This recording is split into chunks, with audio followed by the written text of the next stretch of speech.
خاتون ہے تو وہ اچھے شوہر کو تلاش کرے جو کل بچوں کا اچھا باپ بن سکے، اور اگر مرد ہے تو وہ اچھی خاتون تلاش کرے جو کہ اچھی ماں بننے کی صلاحیت رکھتی ہو۔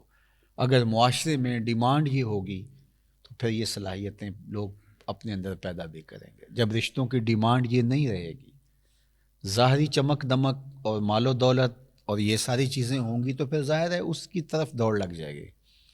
اور جب اوصاف حمیدہ اور اچھی عادات، دینداری اور یہ چیزیں عورت کے لیے معیار قرار پائیں گی تو پھر رجحان فطری طور پہ ادھر ہو جائے گا۔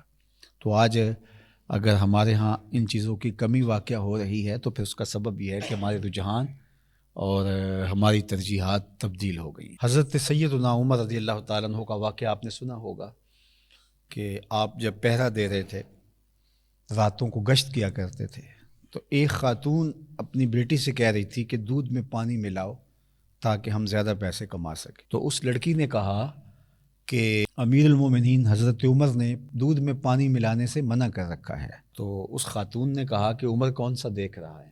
تو اس لڑکی نے کہا کہ عمر تو نہیں دیکھ رہا، عمر کا رب تو دیکھ رہا ہے۔ حضرت عمر رضی اللہ تعالیٰ عنہ بہت متاثر ہوئے اور اس دروازے پر نشان لگا دیا۔ واپس آئے، صبح ہوئی تو اپنے بیٹوں کو بلایا، اپنے بیٹے سے کہا کہ میں جو ہے وہ تمہارا ایک خاتون سے نکاح کرنا چاہتا ہوں۔ تو انہوں نے کہا کہ جس طرح آپ کی مرضی ہو۔ تو پھر آپ نے اس گھر پیغام بھیجا اور اس بیٹی کے رشتے کے لیے اس کی ماں سے کہا۔ تو حضرت عمر کے فرزند کا نکاح ہوا اس خاتون سے، ان سے ایک بیٹی پیدا ہوئی جس کا نکاح پھر عبدالعزیز سے ہوا، اور اس عبدالعزیز سے اور حضرت عمر کی پوتی سے پھر ایک بیٹا پیدا ہوا جس کا نام حضرت عمر بن عبدالعزیز ہے۔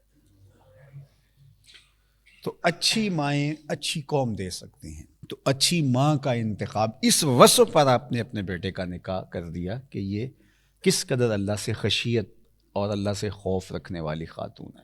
حضور نے ارشاد فرمایا کہ نکاح کیا جاتا ہے 4 چیزوں کی وجہ سے، لمالہا، لجمالہا، لحسبہا۔ کسی کے مال کی وجہ سے نکاح کیا جاتا ہے، حسب و نسب کی وجہ سے نکاح کیا جاتا ہے، اسی طرح جو ہے وہ حسن کی وجہ سے نکاح کیا جاتا ہے۔ پھر فرمایا کہ جو ہے وہ دین کی وجہ سے نکاح کرنے کی پھر تلقین ارشاد فرمائی، اور دین سے مراد وہ خوبیاں ہیں جو دین ہمیں بتاتا ہے، وہ جہاں پائی جائیں۔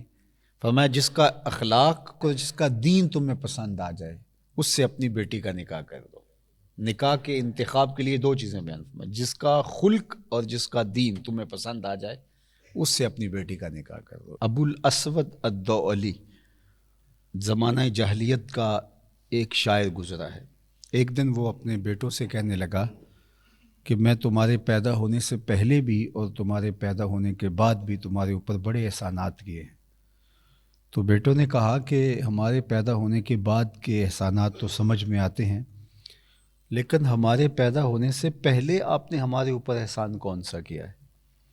تو ابو الاسود الدؤلی کہنے لگا اپنے بیٹوں کو، اپنی اولاد کو، کہ میں ایک شاعر ہوں، اور شاعر کی طبع کے اندر جو حسن پسندی ہے تو بیوی کے انتخاب کے لیے اس کی اول ترجیح یہی ہونی چاہیے تھی، لیکن میں جب اپنی بیوی کی تلاش میں نکلا تو میں اس خیال سے تلاش کیا کہ جو میرے بچوں کی بہتر ماں بن سکے، تو میں نے اپنے جذبات کی قربانی دے کر تمہارے لیے اچھی ماں تلاش کی، اپنے لیے اچھی بیوی تلاش کرنے کی نسبت۔